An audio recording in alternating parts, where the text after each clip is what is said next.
The crack of gunfire echoed through Thunder Canyon, causing Winifred Fortescue to grip the worn leather seat of the stagecoach as it lurched violently to one side. Her heart hammered against her corset as the driver's panicked shouts mingled with the thunder of hooves and the sharp ping of bullets striking metal. "Get down, miss," the driver bellowed from above, his voice strained with urgency. Winifred dove to the floor of the stagecoach, her expensive traveling dress bunching around her knees as dust swirled through the open windows. The elderly banker across from her tumbled from his seat, his spectacles flying from his face as he scrambled for safety. Road agents. The shotgun messenger's voice was cut short by another volley of gunfire. It was supposed to be a simple journey to Verdi, Nevada, the final stretch in Winifred's long trek from Boston to join her brother at his newspaper office.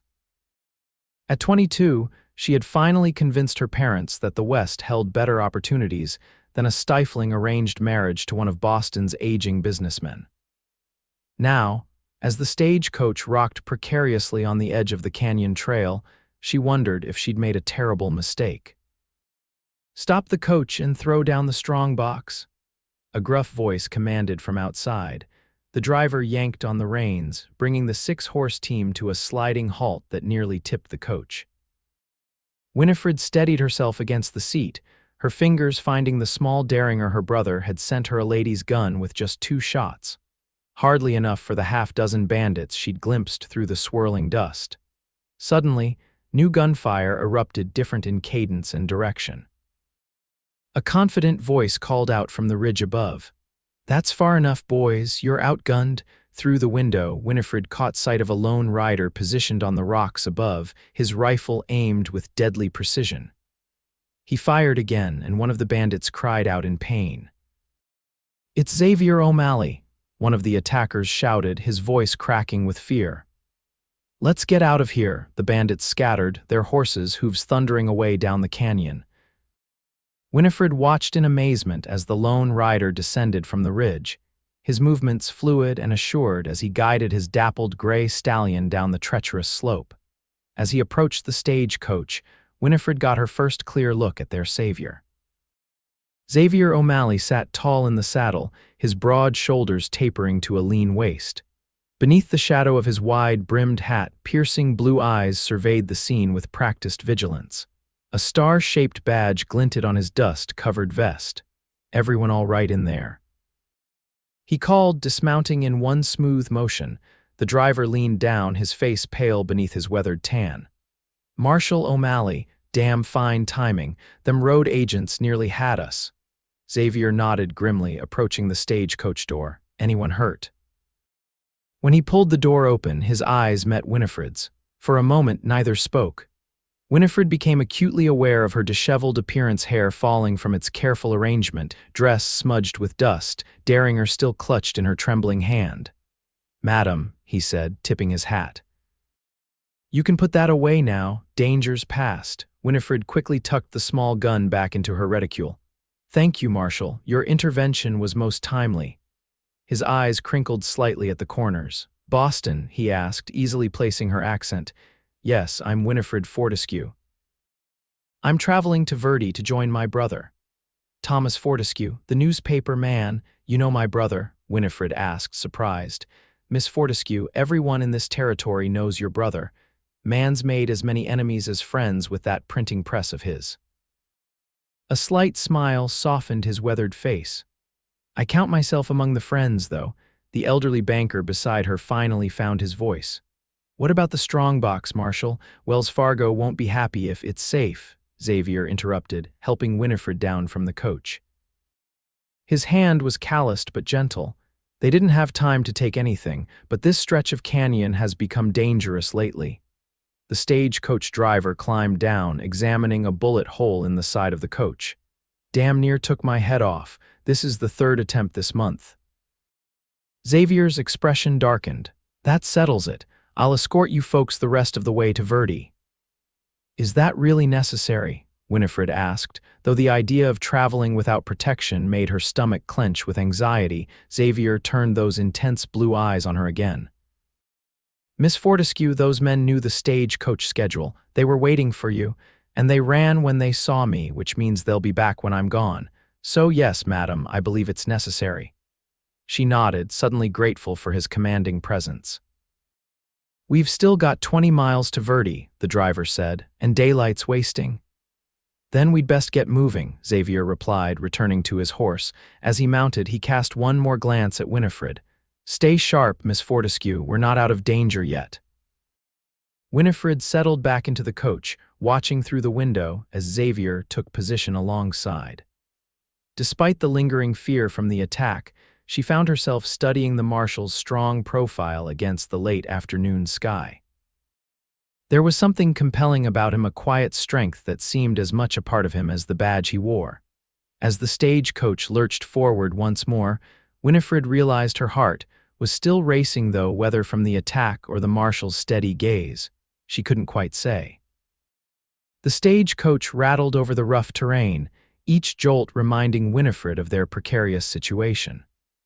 Xavier O'Malley rode alongside, his eyes constantly scanning the canyon walls and brush-covered slopes.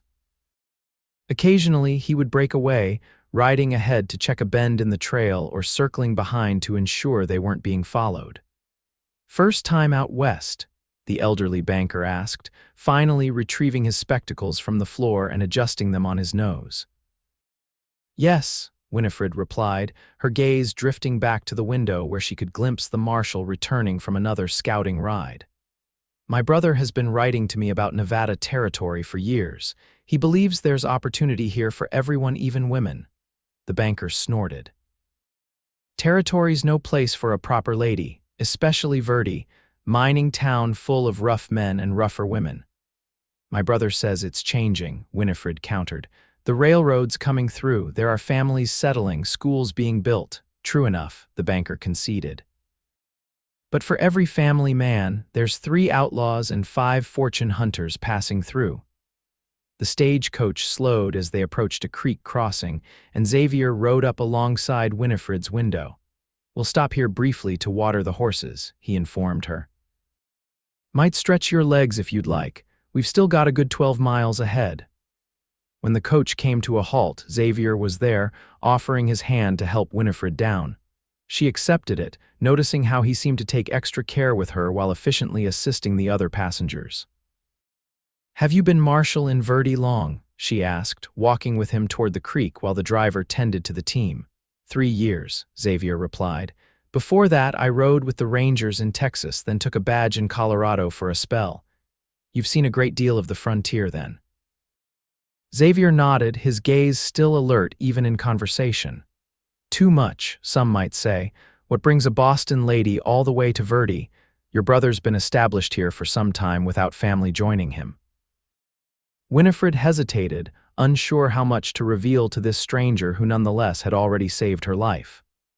"I was seeking a change. Boston society has very specific expectations for women of my standing.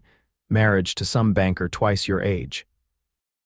Xavier guessed, a knowing look crossing his features. Winifred couldn't help but smile. "Something like that. My parents had arranged an advantageous match with a widower of considerable means and minimal charm. So you escaped to the frontier." "I prefer to think of it as pursuing an opportunity," she corrected. "I'm trained as a teacher. My brother believes Verdi needs educated women to help civilize the place." Xavier's expression softened. He's not wrong, town's growing faster than its manners.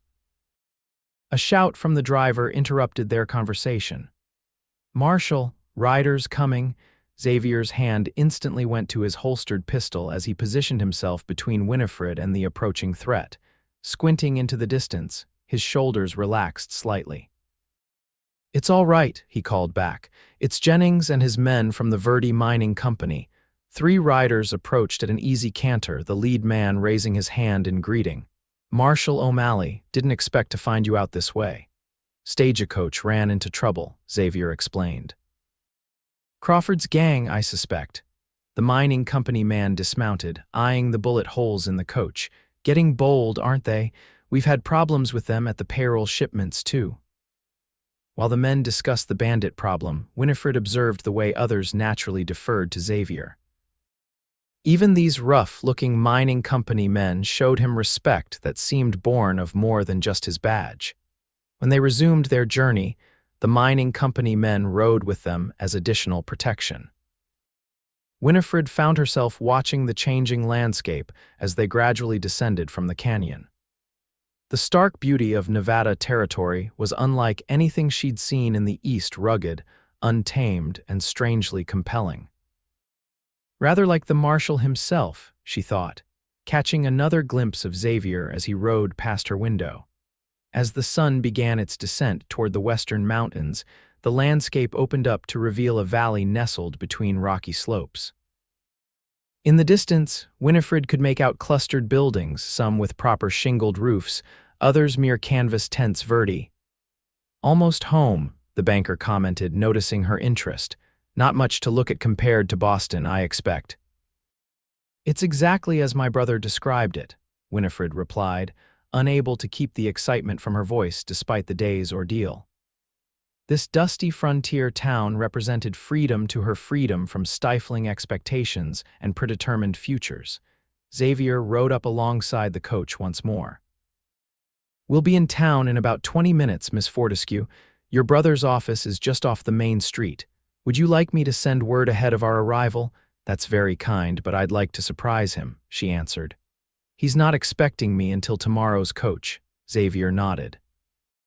"As you wish. I'll see you safely to his door regardless." True to his word, when the stagecoach finally rolled into Verdi's main street, Xavier was the one who helped Winifred down amid the bustle of the arriving stage. The town was more active than she'd expected at this hour, with miners coming off their shifts, saloon doors swinging open and closed, and merchants closing up their shops for the day. "It's lively," she observed, clutching her reticule closer as a group of dusty miners passed by, tipping their hats respectfully when they noticed the Marshal. "Friday evening," Xavier explained. "Payday for most of the mines. Town will be busy until Sunday morning." He hefted her trunk down from the stagecoach himself, waving off the regular baggage handler. "I'll carry this for you. Your brother's place is this way." They walked side by side down the wooden sidewalk, Xavier easily carrying her heavy trunk as if it weighed nothing. Winifred felt the curious stares of townsfolk, particularly the women, who seemed especially interested in seeing their Marshal escorting a well-dressed newcomer. "People are staring," she whispered. "New faces are always of interest in a small town," Xavier replied. "Especially ones arriving with bullet holes in their stagecoach." "Will you be pursuing those bandits?" she asked. Xavier's jaw tightened. "First light tomorrow. I've been tracking that gang for months. They've hit 3 payroll shipments and now they're targeting stagecoaches. It ends soon." They stopped before a 2-story building with Verdi Sentinel painted on the glass window. Light still glowed from inside, and Winifred's heart leapt at the thought of seeing her brother after 3 years apart. Xavier set down her trunk and stepped back. "Here you are, Miss Fortescue. Safe and sound as promised. I don't know how to thank you properly, Marshal O'Malley. No thanks needed, just doing my job." He tipped his hat. "Welcome to Verdi, Miss Fortescue. I expect we'll be seeing each other around town." "I hope so," she replied, surprising herself with her sincerity. Xavier's eyes held hers for a moment longer than necessary, and Winifred felt a curious warmth spread through her chest. Then he nodded once more and turned to leave. Winifred watched him walk away, his tall figure commanding respect even from the rowdy miners spilling from the saloon across the street. Only when he disappeared around a corner did she turn and open the door to her brother's newspaper office. Thomas Fortescue looked up from his printing press, ink staining his fingers and smudged across one cheek. For a moment he stared in disbelief, then his face split into a wide grin. "Winnie, you're a day early," and he stopped, noticing her disheveled state. "What happened?" "You look like you've been through a war." "Not quite a war," she replied, embracing her brother tightly, "but I certainly have a story for tomorrow's edition of the Sentinel." "The best kind," Thomas laughed, pulling back to look at her. "One with a happy ending." Winifred glanced toward the door where Xavier had stood moments before. "Yes," she said softly, "though I suspect the story is just beginning." The following morning, Winifred awoke to the unfamiliar sounds of a frontier town coming to life. Her brother's home above the newspaper office was modest but comfortable, with a small bedroom he had prepared especially for her arrival. Sunshine streamed through the gingham curtains. As she rose and dressed in one of her simpler gowns, the elaborate Boston fashions she'd brought suddenly seemed impractical for Nevada territory. When she descended to the newspaper office, she found Thomas already at work, setting type for the day's edition. "There she is," he exclaimed, wiping ink from his hands. "I was beginning to think yesterday's excitement had you sleeping until noon." "What time is it?" she asked, stifling a yawn. "Nearly 8. I've already been to the cafe for breakfast, but Mrs. Jenkins said she'd keep something warm for you when you came by." He gestured to the half-set newspaper page. "I'm putting your Stagecoach adventure on the front page, Boston Lady's Narrow Escape from Death Canyon Bandits." Winifred frowned. "That seems rather sensational, Thomas. That's what sells newspapers, dear sister." He grinned. "Besides, Marshal O'Malley's heroics deserve recognition. Man's been chasing those bandits for months." At the mention of Xavier, Winifred felt a flutter of interest. "Has he gone after them today as he planned?" Left at dawn with a posse of deputies and some volunteers from the mining company. Thomas studied her with sudden interest. "Made quite an impression on you, did he?" "He saved my life," Winifred replied, feeling her cheeks warm slightly. "I'm naturally concerned about his safety." Thomas's knowing smile suggested he wasn't fooled. "Well, the marshal can handle himself, been through worse scrapes than this from what I hear." "You seem to know him well," Winifred observed, adjusting her sleeves to avoid her brother's perceptive gaze. "As well as anyone in Verdi does, I suppose. Man keeps to himself mostly. Came here 3 years ago when the last marshal was shot by claim jumpers. Brought order to a town that was drowning in lawlessness." Thomas returned to his typesetting. "Doesn't talk much about his past, but there are stories." "What kind of stories?" Winifred asked before she could stop herself. Thomas chuckled. My, such curiosity about our local lawmen." "I thought you came to Verdi to teach, not to catch a husband." "Thomas," Winifred protested.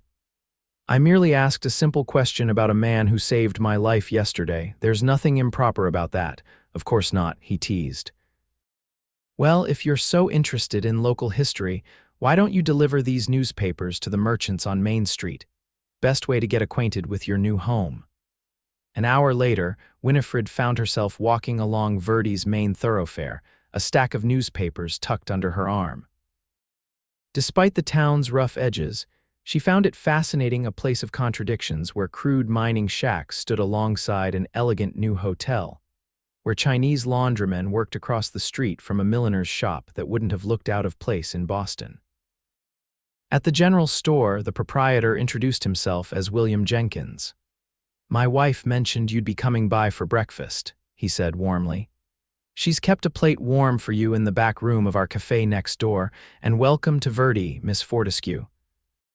Your brother's been talking about your arrival for weeks."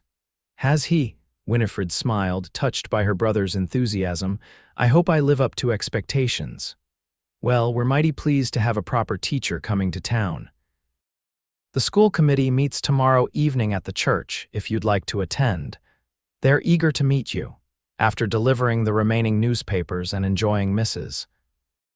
Jenkins's hearty breakfast, Winifred spent the afternoon exploring Verdi's side streets and becoming acquainted with her new surroundings.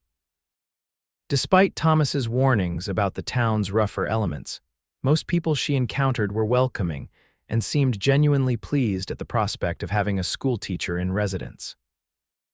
As evening approached, she returned to find Thomas closing up the newspaper office, a concerned expression on his face.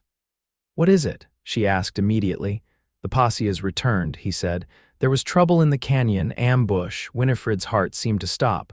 "Marshal O'Malley." "He's alive," Thomas assured her quickly, "but wounded. Doc Miller's seeing to him now at the clinic." Without conscious thought, Winifred found herself moving toward the door. We should check on him. After all, he saved my life yesterday." Thomas gave her an odd look but nodded.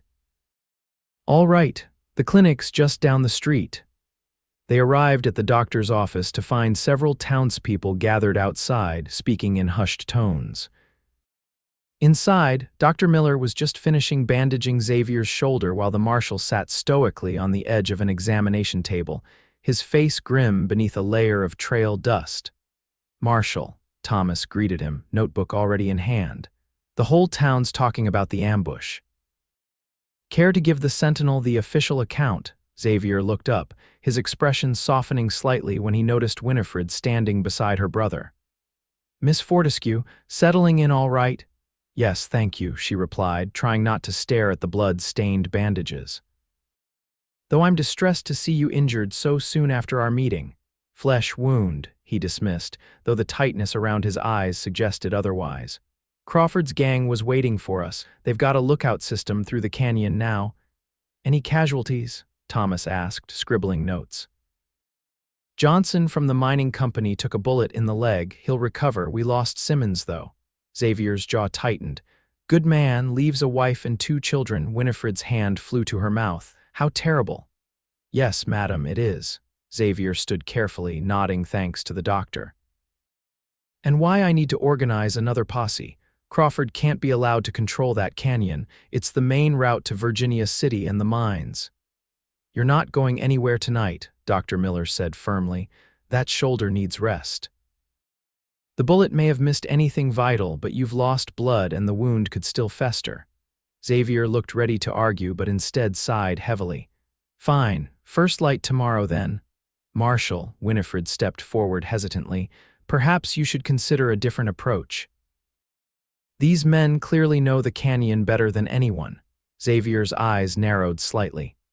"What do you suggest, Miss Fortescue? That we let them continue robbing stagecoaches and mining payrolls?" "Of course not," she replied, undaunted by his sharp tone. "But my brother has often written about the value of strategy over force. If these bandits are anticipating your moves, perhaps you need to do something unexpected." Thomas looked at his sister with newfound respect. "Winnie's right, Marshal. Crawford's gang has the advantage in the canyon." "But what if we bring them to ground where you have the advantage?" Xavier considered this, his intense blue eyes studying Winifred with interest. "You have specific thoughts on the matter, Miss Fortescue?" "Not yet," she admitted. "But I believe the 3 of us might devise something more effective than another frontal assault that these criminals clearly anticipate." A hint of a smile touched Xavier's lips. "Your sister's as sharp as you claimed, Fortescue. Perhaps we should continue this discussion somewhere more comfortable than the doctor's office." "Dinner at our place," Thomas offered immediately. 7 o'clock, I'm sure Winnie would be happy to cook something." "I would," Winifred asked, raising an eyebrow at her brother. "Unless you'd prefer to continue subsisting on Mrs. Jenkins's cooking," Thomas replied with a grin. Winifred sighed. 7 o'clock, Marshal, though I warn you, Boston ladies aren't necessarily skilled in frontier cooking." "I'm sure anything would be an improvement over my own attempts," Xavier replied, a warmth in his eyes that hadn't been there before. "Thank you for the invitation. I'll bring the strategic maps." As they left the doctor's office, Thomas nudged her gently. "That was quite bold of you, challenging the marshal's tactics." "Someone needed to," she replied. "I may have just arrived in Verdi, but even I can see that continuing the same approach against these bandits is foolhardy." Thomas studied her with amusement. "You know, Winnie, I think you're going to fit in here better than I expected." At precisely 7 o'clock, a knock at the door announced Xavier's arrival. Winifred, who had spent the afternoon preparing what she hoped was an acceptable meal with the limited ingredients available in her brother's kitchen, found herself oddly nervous as Thomas went to answer the door. Xavier stood in the doorway, looking somewhat transformed from the trail-worn lawman of earlier. He'd clearly bathed and changed into clean clothing, a dark blue shirt that complemented his eyes, dark trousers, and a black vest. His badge was still pinned in place and his gun belt hung at his hip, but his hat was in his hands and his damp hair was neatly combed. "Evening, Fortescue. Miss Fortescue," he greeted them, stepping inside. "Something smells mighty good." "My sister's special stew," Thomas announced, though Winifred had simply thrown together whatever meat and vegetables she could find in her brother's sparse pantry. "It's hardly special," she demurred, "but hopefully edible." Xavier smiled, the expression transforming his normally serious face. "After trail rations and my own cooking, I promise I'm not hard to please." The small table in the corner of Thomas's living quarters was already set for three, and they settled in with surprising ease. Winifred found herself relaxing as the conversation flowed naturally between local events, the newspaper business, and eventually, the bandit problem that had brought them together. "The maps," Xavier said after they'd finished eating, retrieving a rolled parchment from his saddlebag. He spread it across the cleared table, revealing a detailed rendering of the region surrounding Verdi. "Crawford's gang has been operating primarily in Thunder Canyon here." He pointed to the winding passage that Winifred had traveled through just yesterday. "Perfect spot for ambush," Thomas observed. "Limited visibility, few escape routes for their targets." Xavier nodded. "They've got lookouts posted at both ends and along these ridges. Anytime we've sent in a posse, they've spotted us coming miles away." Winifred studied the map carefully. "What about this area?" she asked, indicating a more open region to the north of the canyon. "Is there a reason they stay in the canyon rather than operating here? Open country," Xavier explained. "Less cover, more vulnerable. In the canyon, they can attack and disappear into the rocks and caves before we can organize a pursuit." "So they need the canyon," Winifred mused. "What if you didn't go to them? What if they had reason to come to you?" Xavier's eyes met hers across the table, a gleam of understanding in them. "Bait," Thomas looked between them. "You're suggesting we set a trap, use something valuable enough that Crawford can't resist." "Exactly," Winifred confirmed. "From what you've both said, these men are cautious but greedy. If they believed there was something valuable enough traveling through that open country, they'd have to leave their sanctuary to take it," Xavier finished, his expression shifting to one of admiration. "Miss Fortescue, that's brilliant. But what would be valuable enough?" Thomas asked. "They'd be suspicious of a heavily guarded payroll suddenly changing routes." Xavier's gaze remained on Winifred, something unreadable in his expression. "Not a what, a who," Thomas stiffened. "If you're suggesting using my sister as bait, no," Xavier interrupted firmly. "But we could spread a story. The Eastern heiress who recently arrived in Verdi is traveling to Virginia City with her inheritance in tow." "Me?" Winifred asked, both alarmed and intrigued. "Just the story," Xavier clarified. "We'd have an empty coach with a female deputy inside dressed to resemble you from a distance.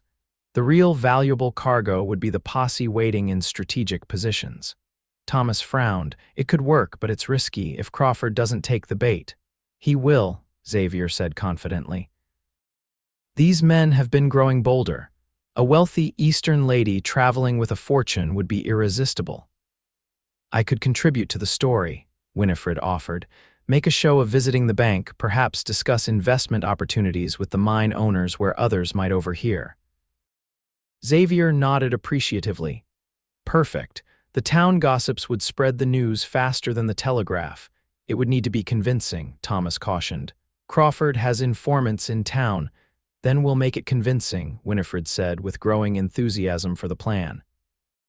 "When would we do this?" "Give it a week," Xavier decided.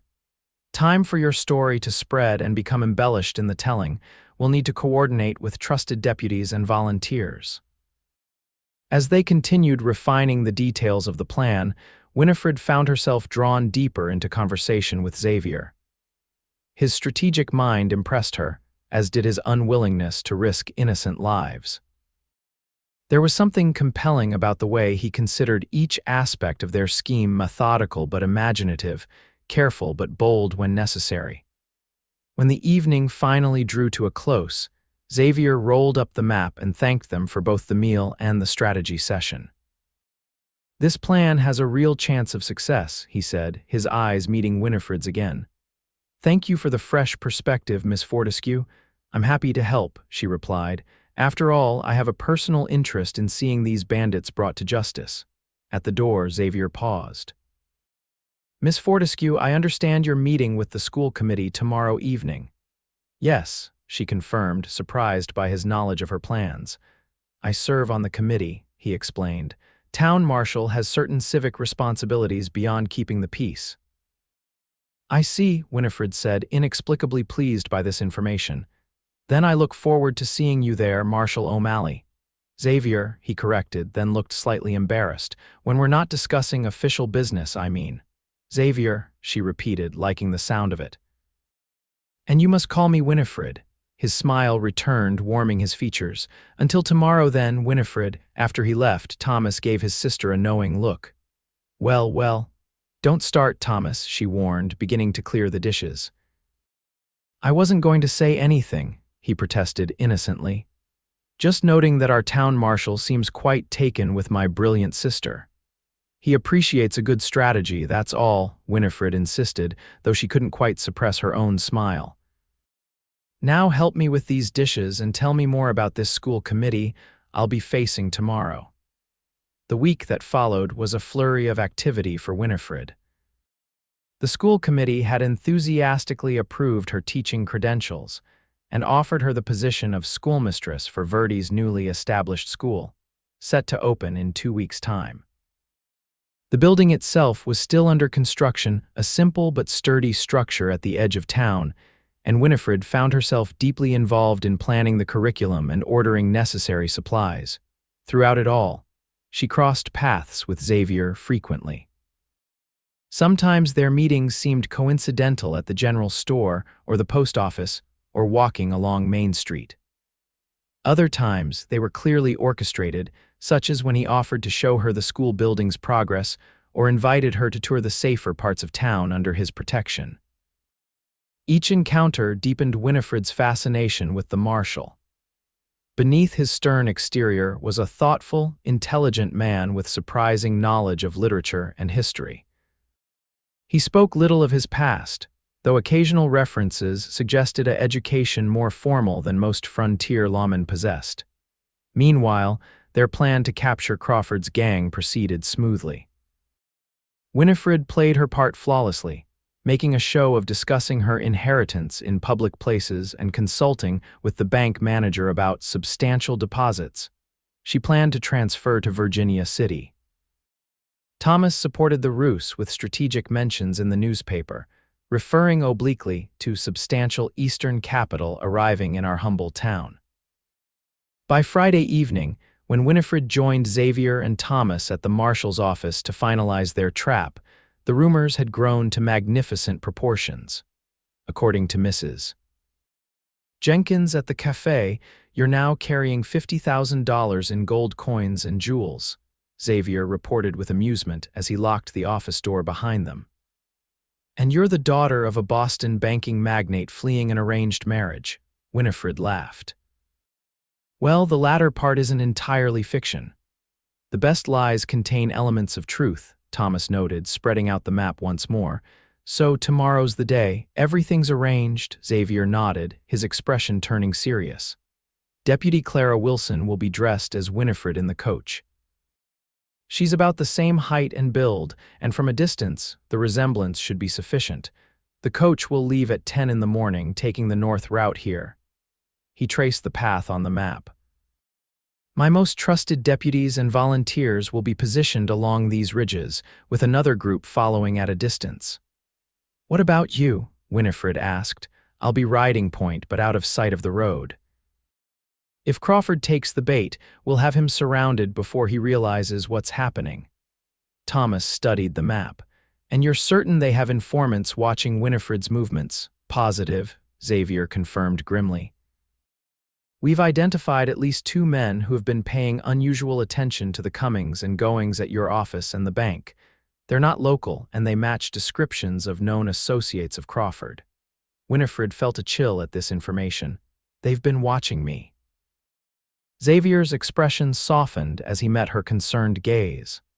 Which is why Deputy Sanders has been keeping an unobtrusive eye on your movements this week. I wasn't going to risk your safety, Winifred.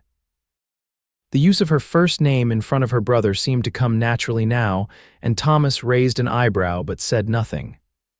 I appreciate that, Winifred said softly. Tomorrow, while the operation is underway, I'd prefer if you remained at your brother's office with the doors locked, Xavier continued. Just as a precaution. Winifred started to protest but thought better of it. Very well, but I expect a full report as soon as it's over. You'll have it, Xavier promised. With any luck, by this time tomorrow, Crawford's gang will be occupying our jail cells and the canyon will be safe for travelers again. As they prepared to leave, Thomas mentioned he needed to stop by the newspaper office first. Don't wait for me, Winnie. It might be a while. I want to prepare the story for Sunday's edition, assuming all goes well tomorrow. Before Winifred could respond, Xavier offered, I'd be happy to see Miss Fortescue safely home. The walk back to Thomas's place was pleasant in the cool evening air. Verdi was lively with Friday night revelry, but Xavier's presence beside her seemed to create a bubble of calm amid the frontier chaos. They walked slowly, neither seeming in a hurry to end the evening. Are you nervous about tomorrow? Winifred asked as they turned onto the quieter side street where Thomas lived. I've led operations like this before, Xavier replied, then after a moment added, but yes, there's always concern when so many variables are at play. It's a good plan, she assured him. Your plan. Our plan, he corrected. It wouldn't exist without your insight. They reached the door to Thomas's building and paused, facing each other in the soft glow of lamplight from a nearby window. I want you to know, Xavier said, his voice lower than before, that your arrival in Verdi has been unexpected in the best possible way. Winifred felt warmth spreading through her chest. I feel the same. I came here seeking a new beginning, but I never imagined that you'd be planning an ambush for notorious outlaws within your first week, he finished with a hint of humor. She laughed softly, that among other unexpected developments, their eyes held for a long moment and Winifred thought he might step closer. Instead, Xavier straightened and tipped his hat. Good night, Winifred. Lock the door behind you. Good night, Xavier. Be careful tomorrow. She watched him walk away, his tall figure cutting a striking silhouette against the darkened street. Only when he disappeared from view did she enter the building, carefully locking the door as instructed. Upstairs, alone in her small room, Winifred sat by the window looking out at the star-filled Nevada sky. Tomorrow would bring either triumph or danger, and either way, she knew that her life in Verdi was becoming more deeply entwined with Xavier O'Malley's with each passing day. The thought both thrilled and terrified her in equal measure. Morning brought clear skies and a tense energy to Verdi. Winifred watched from the upstairs window as Xavier organized his posse at the edge of town, his commanding presence evident even from a distance. The stagecoach with Deputy Clara Wilson, inside dressed in one of Winifred's own traveling outfits, departed at precisely 10 o'clock, while Xavier and his men left by less obvious routes to take their positions. Thomas had already gone to observe from a safe vantage point, promising to return with news as soon as possible. Left alone, Winifred found herself unable to concentrate on anything.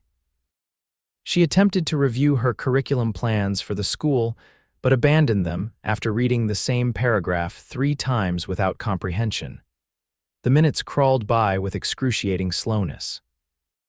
By noon, her nerves had frayed to the point where she was pacing the small apartment, jumping at every sound from the street below.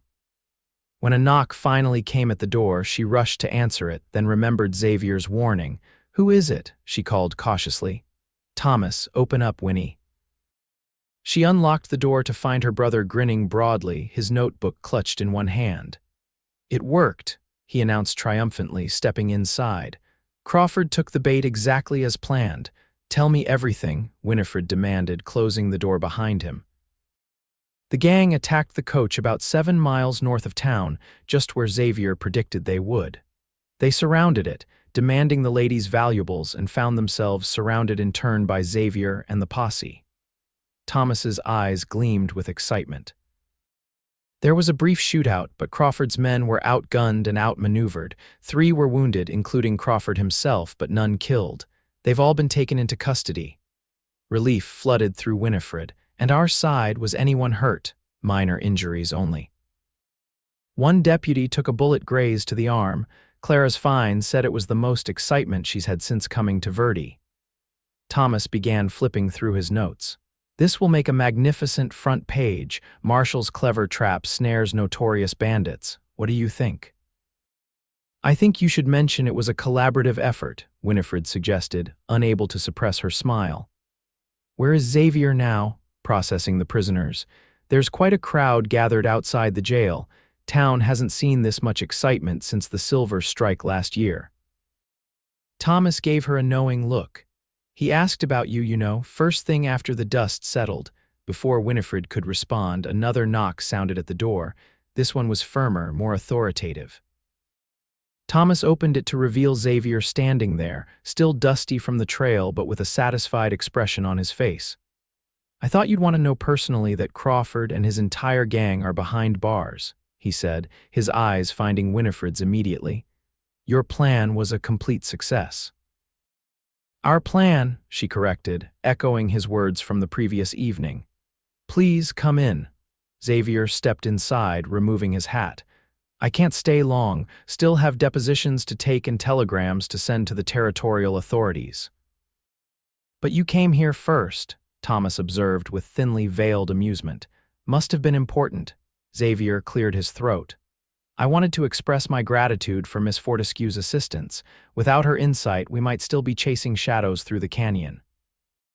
Well, I'll leave you to your expressions of gratitude, Thomas said, already backing toward the door. I have a newspaper to print. The people demand details. When the door closed behind Thomas, Xavier and Winifred found themselves alone, standing awkwardly in the small sitting room. Your brother isn't subtle, Xavier finally said, a slight smile tugging at his lips. Subtlety has never been his strong suit, Winifred agreed, but he means well. Winifred, Xavier began, then seemed to reconsider his words. I didn't just come to report on Crawford. I wanted to ask if you'd accompany me to the town's celebration tomorrow night. The citizens are planning a gathering to commemorate the end of the bandit threat. A celebration? Winifred asked, surprised by the swift community response. Verdi doesn't need much excuse for festivities, Xavier admitted. But this is genuine cause for relief. The Canyon Road is vital to the town's commerce and connection to the larger world. I would be delighted to attend with you, Winifred replied, her heart beating a little faster at the formal invitation. Though I must warn you, my brother will likely read far too much into it. Xavier took a step closer, his blue eyes intense. Would he be wrong to do so? The directness of the question caught Winifred off guard. In Boston, courtship was a slow, circuitous dance of propriety and innuendo. Here, standing in her brother's modest apartment with this forthright man, those old rules seemed as distant as the Atlantic Ocean. No, she admitted softly. I don't believe he would be. Something in Xavier's expression shifted attention, releasing, replaced by warmth. Good. I find myself thinking about you far more than is probably appropriate for a town marshal. And I find myself looking forward to our encounters more than is probably appropriate for a schoolmistress, Winifred confessed, surprising herself with her boldness. Xavier smiled fully now, the expression transforming his face. Then I'll call for you tomorrow at 7. The celebration will be at the town square. Nothing fancy by Boston standards, just music, dancing, and enough food to feed the county. It sounds perfect, Winifred replied truthfully. After the rigid formality of Boston society events, the prospect of a genuine community celebration was appealing. Xavier replaced his hat and moved toward the door. Until tomorrow, then. Xavier, Winifred called as he reached for the doorknob. When he turned back, she continued, Thank you for coming to tell me yourself, about Crawford, I mean. I wouldn't have had it any other way, he replied simply, and with a final nod, departed. Alone once more, Winifred pressed her hands to her flushed cheeks, a mixture of excitement and trepidation swirling within her. In just a week, her life had transformed completely. She'd left Boston seeking independence and purpose, and found herself increasingly drawn to a man as different from her father's chosen suitors as the Nevada desert was from Boston's manicured gardens. What would her parents think if they could see her now? The thought brought a small, defiant smile to her lips. Perhaps someday they'd understand that in fleeing their plans for her future, she'd discovered the possibility of something far better. The following evening, Winifred spent more time than she'd care to admit selecting her attire for the celebration. She finally settled on a blue dress with fewer frills than her Boston wardrobe, typically featured practical enough for a frontier gathering, but still flattering. Thomas watched her preparations with barely concealed amusement, but was wise enough to limit his teasing. At precisely 7 o'clock, a knock announced Xavier's arrival. When Thomas opened the door, Winifred was struck by the transformation in the marshal's appearance. Gone was the dusty, trail-worn lawman, replaced by a surprisingly polished gentleman in a clean black suit, crisp white shirt, and string tie. His badge still gleamed on his lapel, and his gun belt remained at his hip, a reminder that even in celebration, the town marshal was never truly off duty. "Miss Fortescue," he greeted her formally, though his eyes conveyed a warmth that belied the formality. "You look beautiful." "Thank you, Marshal," she replied with equal formality, enjoying the subtle game. "You're quite handsome yourself this evening."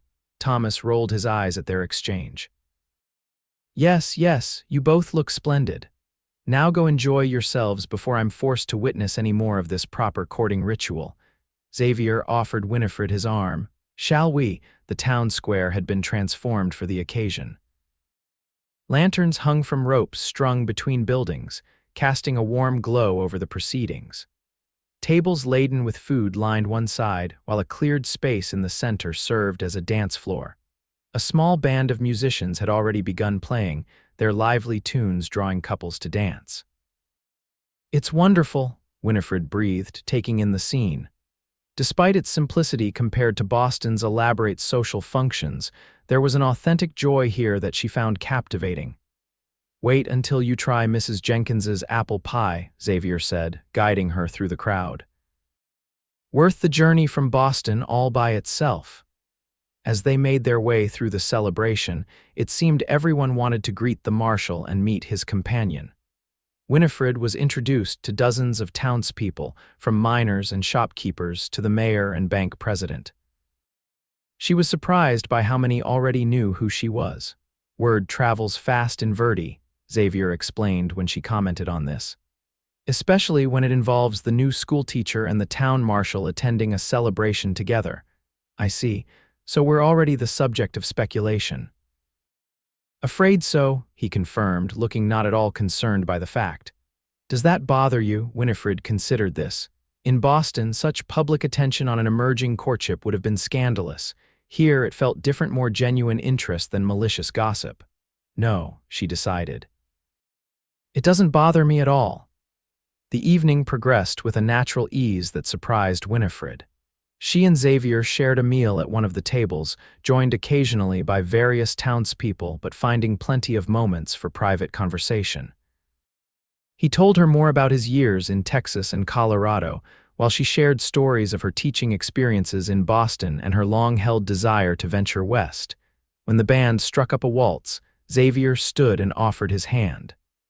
"Would you do me the honor, Miss Fortescue?" "I didn't take you for a dancer, Marshal O'Malley," she teased, placing her hand in his. "There's a great deal you don't yet know about me," he replied with a hint of mystery that made her heart beat faster.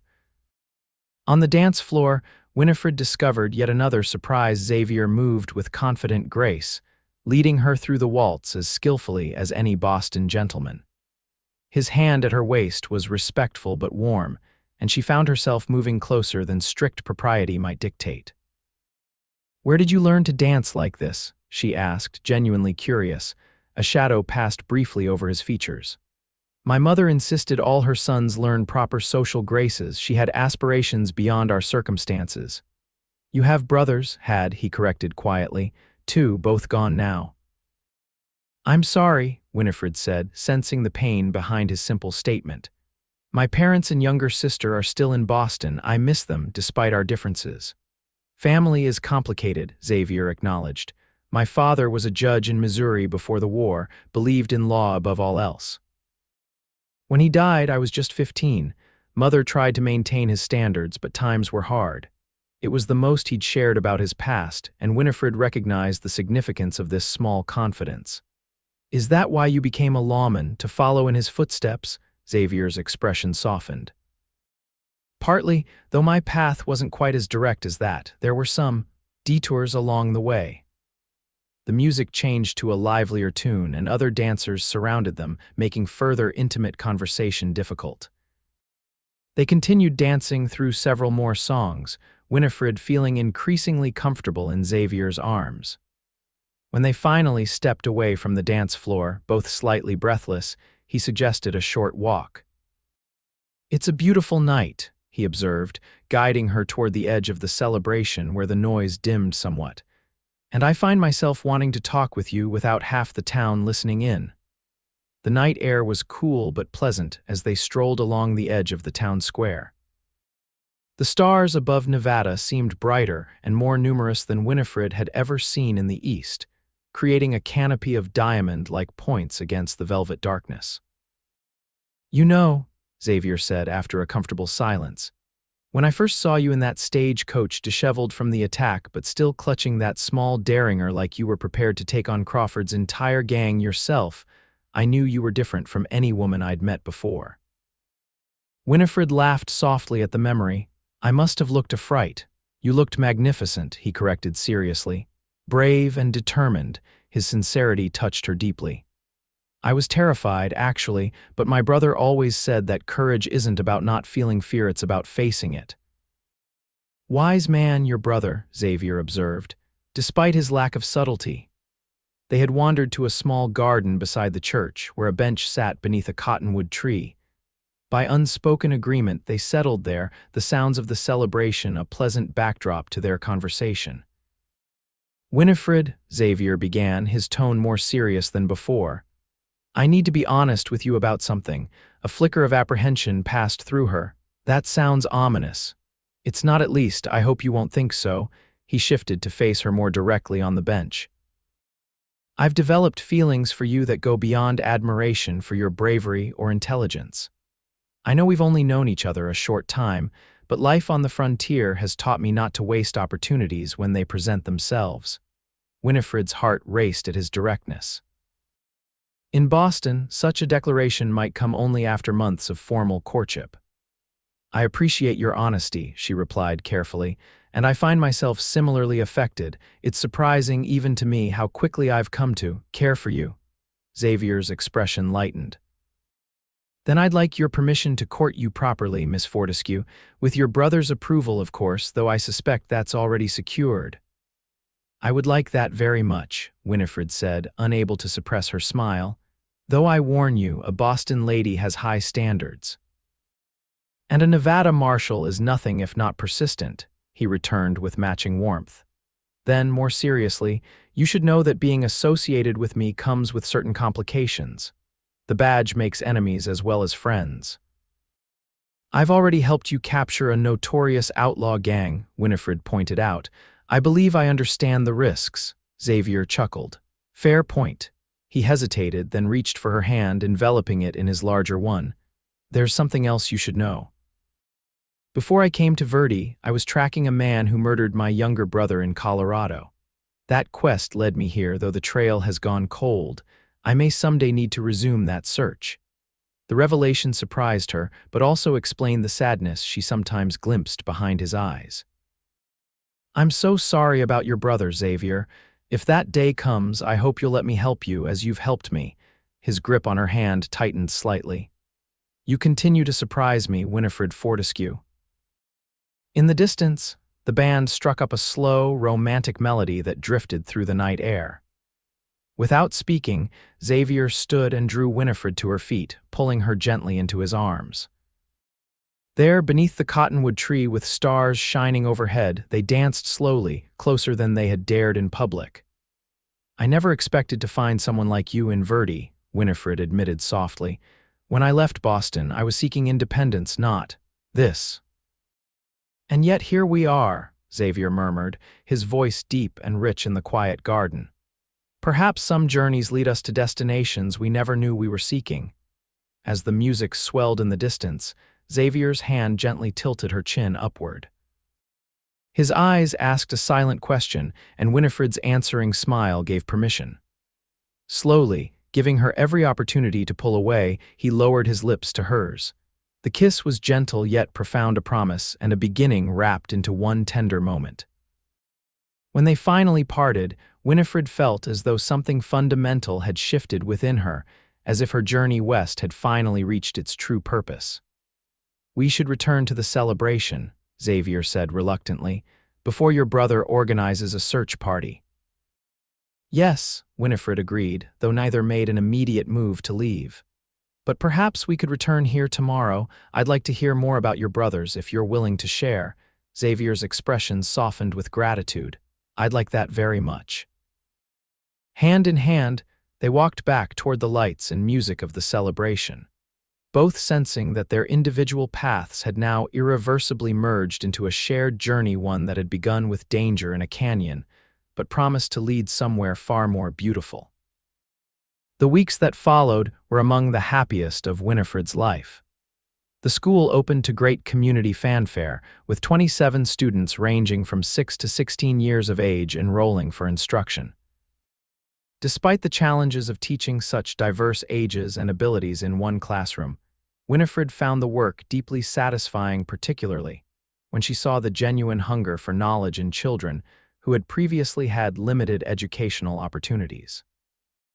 Her courtship with Xavier progressed with a straightforwardness that reflected his character. He called on her regularly, often bringing small gifts, a book of poetry he thought she might enjoy, wildflowers from his patrols outside town, once even a beautifully carved wooden box made by one of the Chinese craftsmen for her teaching supplies. They took evening walks through Verdi, dined together at the hotel restaurant on special occasions, and spent Sunday afternoons on picnics by the creek when weather permitted. Thomas watched their developing relationship with obvious approval, though he couldn't resist occasional teasing remarks about losing his housekeeper when Xavier wasn't present. Winifred found she didn't mind. Her brother's good-natured ribbing was far preferable to the stifling disapproval she would have faced in Boston for choosing a frontier lawman over her parents' selected suitor. As autumn painted the countryside in golds and reds, Winifred received a letter from her parents. Their tone was resigned rather than angry, suggesting they had finally accepted her decision to forge her own path. The letter included news that her former intended, Mr. Harrington, had become engaged to another suitable young lady from their social circle. "They're coming around," she told Xavier as they walked along the creek that Sunday, the letter tucked safely in her pocket. "Though Mother still hints that I might reconsider my hasty departure after experiencing a proper winter in that wilderness." Xavier chuckled, his hand warm around hers. "Nevada winters can be harsh," he acknowledged, "though nothing like what I saw in Colorado. Is she right to worry?" "Will you be longing for Boston when the snow falls?" Winifred stopped walking and turned to face him. "No, my place is here now." The certainty in her voice seemed to please him greatly. They continued their walk, eventually settling on a blanket beneath a grove of aspens whose leaves shimmered gold in the afternoon sunlight. Xavier had brought a basket with sandwiches, apple pie from Mrs. Jenkins, and a bottle of decent wine, a luxury in Verdi. As they enjoyed their meal, Winifred found herself studying Xavier's profile against the autumn landscape. Over these weeks, she had come to know him well, his sense of justice that went bone deep, his unexpected love of poetry, particularly Tennyson, his dry wit that emerged when he was truly comfortable. She had also learned of his pain, the loss of his brothers, one to war and one to murder, his mother's death while he was serving with the Rangers in Texas, his occasional nightmares from violent encounters during his lawman years. In turn, she had shared her own stories, her constrained upbringing in Boston society, her struggle to be taken seriously as an educated woman, her dreams of making a difference through teaching. He listened with genuine interest, never dismissing her experiences or ambitions as many men had before. "What are you thinking about so seriously?" Xavier asked, noticing her contemplative gaze. "Us," Winifred answered honestly. How different our paths were, yet somehow they converged here in Verdi of all places. Xavier's expression softened. I've been thinking about that too, a lot actually. He set aside his plate and turned to face her fully.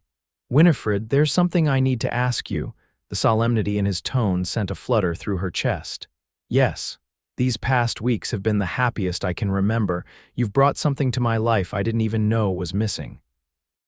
He reached into his vest pocket and withdrew a small velvet pouch. I'm not a man who believes in waiting when the right path is clear. Winifred's breath caught as he opened the pouch and tipped a ring into his palm, a simple gold band with a modest diamond flanked by 2 small sapphires. It was my mother's, he explained softly. The only thing of value I've kept through all my travels. I've been carrying it with me this past week, waiting for the right moment. His blue eyes met hers directly. Winifred Fortescue, would you do me the great honor of becoming my wife? Though she had begun to hope for this, the reality of the moment overwhelmed her.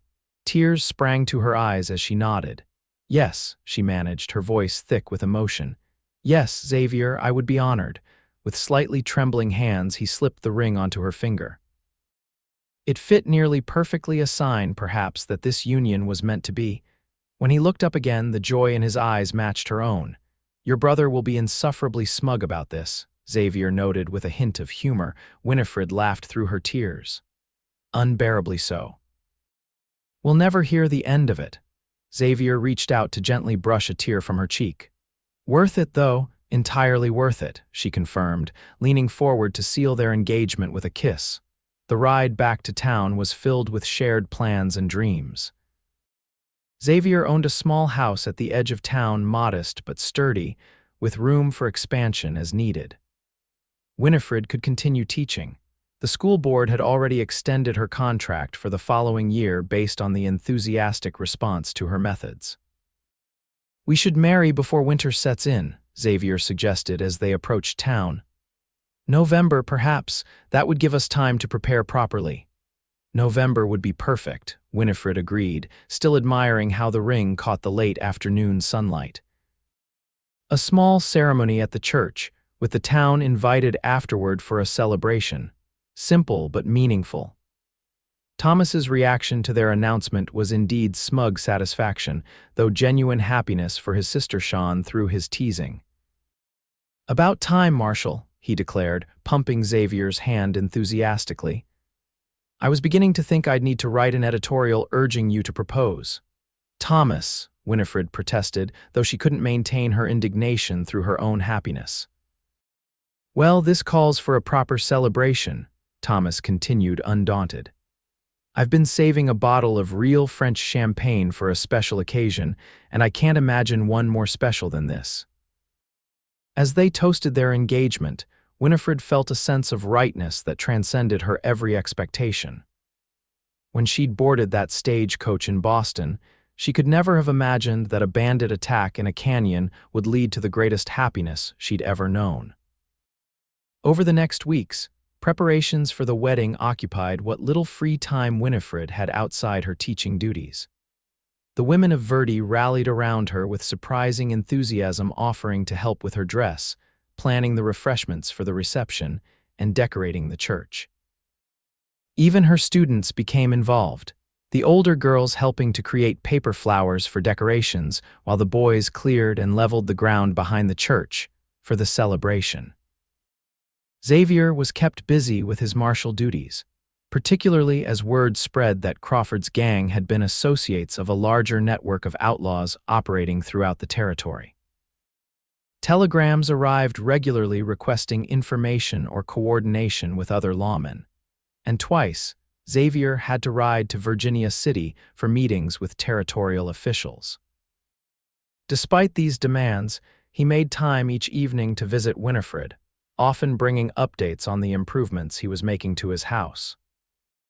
New curtains for the windows, fresh paint for the bedroom, bookshelves built specifically to hold her collection of volumes, each detail chosen with her comfort and happiness in mind. As their wedding day approached, Winifred received another letter from Boston, this one more alarming than the last. Her younger sister Louisa was ill with pneumonia, and while the doctors were hopeful, her parents were deeply concerned. The letter didn't explicitly ask Winifred to return, but the longing between the lines was clear. "You should go," Xavier said immediately when she shared the news. "Your sister needs you." "But the wedding," Winifred protested. "Can wait," he finished firmly. "Family comes first, Winifred, always." His understanding only deepened her love for him. "I'll only stay as long as necessary," she promised, "and return in time for us to marry before winter." "I'll be here," Xavier assured her, taking her hands in his. "Whether that's 3 weeks or 3 months from now, the important thing is that your sister recovers and your parents see that you're still their daughter despite the distance." The next day, Thomas helped her book passage on the eastbound Stagecoach. The journey that had brought her west would now take her temporarily back east, though with every intention of returning.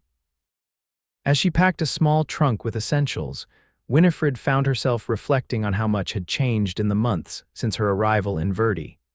She was no longer the sheltered Boston lady seeking escape from societal constraints. She had found purpose in her teaching, respect in the community, and love with a man whose strength and character outshone any gentleman of her previous acquaintance. The frontier had not diminished her as her parents had feared, it had expanded her understanding of herself and her capabilities. The morning of her departure arrived all too quickly. Xavier came to Thomas's place before dawn to see her off, his expression solemn but supportive.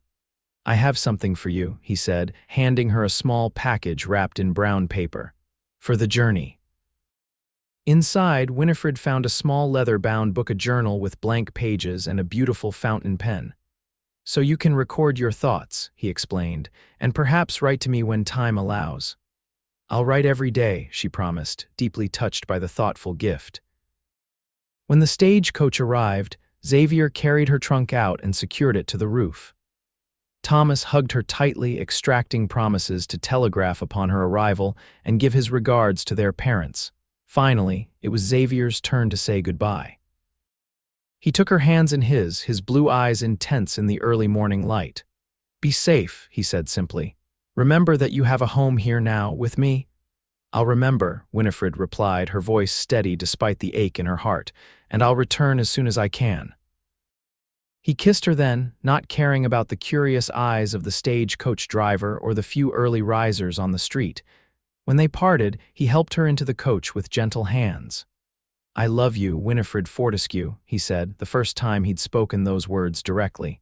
"Don't forget that." "I love you too," she returned, holding his gaze as long as possible. "Wait for me." "Always," he promised as the driver called for the horses to move. As the stagecoach pulled away, Winifred kept her eyes on Xavier's diminishing figure until the bend in the road took him from her sight. Only then did she open the journal he'd given her, discovering an inscription on the first page in his strong, clear handwriting. "To my beloved Winifred, whose courage in a canyon brought light to my life. Journey safely and return soon to the heart that awaits you. Yours always, Xavier." The tears she'd been holding back flowed freely then, not from sadness, but from the certainty that no matter how far she traveled, she would always find her way back to him. The journey east seemed interminable compared to the excitement of her westward adventure months earlier. Each mile that carried Winifred further from Verdi felt like an extension of the ache in her heart, though the thought of her ailing sister gave purpose to her travels. She wrote in Xavier's journal daily, recording not only her experiences, but also letters to him that she would mail when possible from larger stops along the route. Boston welcomed her back with a crisp autumn chill, and the familiar rhythms of the city she'd once been so eager to escape. Her parents' home on Beacon Hill stood exactly as she remembered, stately, proper, and somehow smaller than in her memory. Her mother greeted her with tears and embraces, her reserved New England nature momentarily overcome by relief at her eldest daughter's return. Louis's condition had improved somewhat by Winifred's arrival, though the young woman remained pale and weak. Her face lit up when Winifred entered the sickroom, and the sisters embraced with all the affection that distance had not diminished. "You look different, Winnie," Louisa observed, studying her sister's face. "More alive somehow," Winifred smiled, settling beside the bed. "Nevada will do that to a person." Is it truly as wild as they say? Louisa asked, her eyes bright with interest despite her illness. Father says it's barely civilized. It's different, Winifred acknowledged. Rougher in some ways, but also more honest. People judge you by your actions, not your family name or social connections. And this Marshal of yours, Louisa prompted with a hint of her old mischief. Is he as handsome as Thomas claims in his letters? Winifred felt her cheeks warm. Thomas has been writing to you about Xavier? Of course. Someone had to tell us what was really happening since your letters were so circumspect. Louisa reached for Winifred's hand, examining the engagement ring. Mother nearly fainted when Thomas wrote that you were engaged to a frontier lawman. Father muttered for days about fortune hunters, until Thomas sent a rather strongly worded telegram explaining that Marshal O'Malley had rejected Father's offer to contribute to your dowry. Father offered money, Winifred asked, shocked. When? How? He telegraphed Thomas when we received news of your engagement, Louisa explained. Apparently, your marshal sent back a reply that was both respectful and absolutely firm in declining any financial assistance. Father was rather impressed, though he'd never admit it aloud. This revelation stunned Winifred. Neither Thomas nor Xavier had mentioned this exchange to her. I had no idea, she murmured. I believe Father is cautiously coming around to the idea, Louisa continued. Especially after receiving letters of recommendation for Marshal O'Malley from the territorial governor and a judge in Virginia City. Thomas has been quite thorough in his campaign to rehabilitate your young man's standing in Father's eyes. Winifred made a mental note to thank her brother for his behind-the-scenes advocacy. And Mother, Louisa's expression turned more serious. She worries, of course, about your safety, about how far away you'll be, about grandchildren she may never meet, but she also sees how happy you've become. Your letters changed, Winnie. Even before you mentioned Xavier, there was a confidence, a contentment that wasn't there before. Over the following days, as Louisa continued to recover, Winifred navigated the complex waters of her parents' reactions to her new life. Her father maintained a certain stiffness when discussing her situation, as he called it, but occasionally asked surprisingly specific questions about Nevada Territory's development and Verdi's economic prospects. Her mother fluctuated between attempts to reintegrate Winifred into Boston society and quiet inquiries about her teaching position and engagement. The breakthrough came when Winifred showed her the journal Xavier had given her with its thoughtful inscription and the letters she'd written during her journey. He values your mind, her mother observed softly, turning the pages with careful hands. That's rare, even among educated men. Yes, Winifred agreed. He listens when I speak and considers my opinions with genuine interest. Her mother's eyes, so like her own, studied her face. You truly love him, don't you? This isn't just rebellion or adventure-seeking. I truly love him, Winifred confirmed. More than I ever thought possible. Something shifted in her mother's expression, a resignation mixed with reluctant understanding. Then I suppose we must find a way to accept that your life lies in Nevada now, not Boston. As Louisa's health improved and winter settled more firmly over Boston, Winifred found herself increasingly anxious to return west. Xavier's letters arrived regularly, full of news about Verdi, updates on the house preparations, and expressions of longing that matched her own. The latest letter mentioned rumors of a substantial silver strike near Verdi that had brought a new influx of prospectors and businessmen to the area. The town is growing faster than anyone anticipated, he wrote. The hotel is expanding, 3 new businesses have opened on Main Street, and there's talk of establishing a proper town council. Thomas is thriving with all the news to report, though he mentions at least once daily how the paper needs your editorial skills back. Reading between the lines, Winifred sensed that Xavier was facing increased demands as marshal with the town's rapid growth. She longed to be there, supporting him as he navigated these changes. Finally, with Louisa fully recovered and Christmas approaching, Winifred announced her intention to return to Nevada. Her parents' objections were milder than she'd anticipated.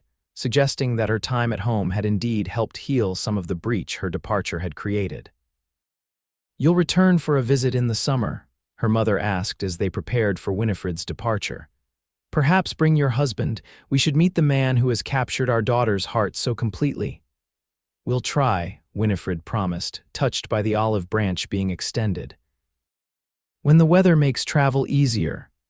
To her surprise, her father presented her with a substantial wedding gift the night before her departure, a banker's draft that made her eyes widen with shock. "For your school," he clarified gruffly when she tried to protest. "Thomas writes that Verdi is growing and will need proper educational facilities. Consider it an investment in Nevada's future citizens." Winifred embraced him then, tears in her eyes. "Thank you, Father, it will make such a difference." "Yes, well," he mumbled, awkwardly patting her back. "Can't have my daughter teaching in some ramshackle building. Fortescue standards must be maintained, even in the wilderness." The journey west felt entirely different from her eastbound trip, each mile bringing her closer to Xavier and the life they would build together. When the stagecoach finally entered Thunder Canyon, the sight of their first meeting, Winifred felt a surge of emotion that took her by surprise. This harsh, beautiful landscape had become more home to her than Boston's familiar streets. As the coach approached Verdi, Winifred noted the changes even from a distance. New buildings stretched beyond the town's previous boundaries, and activity bustled along the streets despite the December chill. When they pulled into the main street, she searched eagerly for a glimpse of Xavier. Instead, it was Thomas who stood waiting, his face breaking into a wide grin when he spotted her through the window. As soon as the coach stopped, he rushed forward to help her down, enveloping her in a bear hug. "Welcome home, sister." "The prodigal returns from civilization to our humble frontier outpost." "Where's Xavier?" she asked immediately, looking past him down the street. Thomas's expression shifted slightly. "There was trouble at one of the new mining claims this morning." "Nothing serious," he added quickly, seeing her alarm. "Just a dispute he needed to settle. He was furious at the timing. He'd been counting the days until your return." Disappointment washed through her, though she understood the demands of Xavier's position. Of course, his duties must come first. "He asked me to bring you to the house, your house," Thomas corrected himself with a smile. "Said he'd meet us there as soon as he could break away." Curious, Winifred allowed Thomas to escort her to the edge of town where Xavier's modest home stood. As they approached, she noticed changes from her memory-fresh paint, new curtains visible through spotless windows, a properly fenced yard with what appeared to be the beginnings of a garden plot marked out despite the winter season. "He's been working on it every spare moment," Thomas informed her, clearly enjoying her reaction. "Determined that everything would be perfect for your return." When Thomas unlocked the door and ushered her inside, Winifred gasped in delight. The simple interior had been transformed with careful attention to comfort and beauty. Polished wooden floors covered with quality rugs, comfortable furniture arranged before a stone fireplace, and bookshelves filled with both her volumes from Boston and new editions lined one wall. Fresh evergreen boughs decorated the mantel, filling the house with their crisp scent. "He remembered everything I mentioned liking," she whispered, moving through the rooms with growing emotion. The kitchen was well equipped, the bedroom furnished with a beautiful hand-carved bed frame and dresser, and a small room adjacent had been fitted with a desk and additional bookshelves, a study for her use. "The whole town helped," Thomas admitted. "Once word spread that you were returning, people volunteered skills and materials. Mrs. Jenkins made the curtains, Chen from the laundry built the bed frame, the miners' wives organized a collection for household goods. You've made quite an impression here, Winnie." Overcome, Winifred sank into a chair by the fireplace. "I don't know what to say. Say you'll stay forever," a deep voice came from the doorway. "That would be enough." Xavier stood there, still wearing his marshal's badge, but with his hat in his hands and his eyes fixed on her face as if drinking in a sight long missed. For a moment neither moved, the intensity of their reunion holding them in place. Then Winifred was on her feet and across the room, and Xavier's arms were around her, lifting her slightly as they embraced. Thomas mumbled something about checking on the newspaper office and quietly slipped out, closing the door behind him. "You're really here," Xavier murmured against her hair. "I've imagined this moment every day since you left. I've missed you so much," Winifred replied, her voice thick with emotion. When she pulled back enough to see his face, she noted new lines of fatigue around his eyes. Thomas said there was trouble at the mines. Xavier shook his head dismissively. "Nothing important, not compared to this." His hand cupped her cheek gently. "How was your sister when you left? Recovered, I hope, completely well and full of questions about you," Winifred smiled. "My parents send their regards, by the way." "And an invitation for us to visit next summer." Surprise flickered across Xavier's features. "That's unexpected." "Apparently my brother has been conducting a vigorous campaign on your behalf," she informed him with amusement. "Including soliciting character references from the territorial governor," Xavier groaned. "Thomas and his connections, I should have known he wouldn't leave well enough alone." "I'm grateful for his interference," Winifred said sincerely. "It helped bridge the gap between my two worlds." She glanced around the beautiful home he had prepared.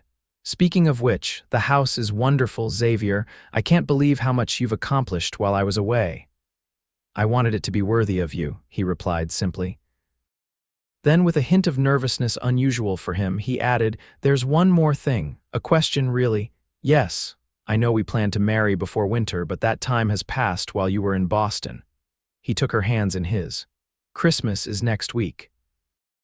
I thought if you're not too tired from your journey and it's not too soon after your return, perhaps we could be married on Christmas Eve. The church is already decorated for the holiday, and it would give us a few days to prepare." Joy surged through Winifred. "Christmas Eve would be perfect," she assured him. "I can't think of a better gift than becoming your wife." Xavier's smile lit his entire face. "Then it's settled. I've already spoken to Reverend Collins, just in case you agreed." "Rather confident, weren't you?" she teased. "Hopeful," he corrected, drawing her close again. "I've learned that sometimes the greatest blessings arrive unexpectedly, like a brave Boston lady in a stagecoach who changed everything." The days before Christmas passed in a whirlwind of preparations and joyful reunions. Winifred's students welcomed her back with handmade cards and excited updates on their progress with the substitute teacher who had filled in during her absence. The women of Verdi descended on Xavier's now their home with wedding gifts, advice, and offers of help with the ceremony arrangements. On Christmas Eve, as twilight painted the Nevada sky in shades of pink and gold, Winifred stood in the small room at the back of the church, her heart full to bursting. She wore a gown of ivory satin sent hurriedly from Boston by her mother, simpler than typical Eastern wedding attire, but elegant in its clean lines and delicate lace trim. Mrs. Jenkins and several other women had helped with last-minute alterations and the addition of a short train. "You look beautiful," Thomas said, entering to escort her down the aisle in their father's stead. Xavier might actually be speechless for once. "Is it full?" she asked nervously, smoothing non-existent wrinkles from her skirt. "Packed to the rafters," Thomas confirmed with a grin. "I believe the entire population of Verdi is crammed in there, plus folks from outlying areas. Even had to set up extra chairs in the back." A knock at the door announced Reverend Collins. "It's time, Miss Fortescue. Are you ready?" Taking a deep breath, Winifred nodded and took her brother's arm. The simple melody of Jesu, Joy of Man's Desiring, played by Mrs. Collins on the church's small organ, filled the air as the doors opened. The church glowed with candlelight. Evergreen boughs and red ribbons decorated the pews, and at the altar stood Xavier. He wore a new black suit, his badge polished to a high shine on his lapel. As Winifred moved toward him on her brother's arm, their eyes locked, and the rest of the world seemed to fade away. The ceremony itself passed in a blur of emotion. Winifred was conscious of the vows they exchanged, the weight of the gold band Xavier placed on her finger joining her engagement ring, and the minister's final pronouncement that they were husband and wife. When Xavier kissed her, the cheers and applause from the assembled townspeople washed over them like a wave of communal blessing. The celebration afterwards spread from the church to the town square, where tables had been set up despite the December chill. Bonfires provided warmth, and lanterns hung from ropes created a canopy of light above the festivities. There was music and dancing, abundant food contributed by every household in town, and flowing champagne courtesy of the hotel owner who had ordered it specially from San Francisco for the occasion. As the evening progressed, Winifred found a quiet moment with Xavier at the edge of the celebration, both of them wrapped in a shared blanket against the winter air. "Happy?" he asked softly, his arm secure around her waist. "Completely," she assured him, leaning into his warmth. "Though I keep thinking about how differently my life might have turned out if that stagecoach hadn't been attacked in the canyon." Xavier's expression grew thoughtful. "I've wondered the same thing. If I hadn't been patrolling that stretch that day, or if Crawford's gang had chosen a different target." He shook his head. "Sometimes the worst moments lead to the greatest blessings."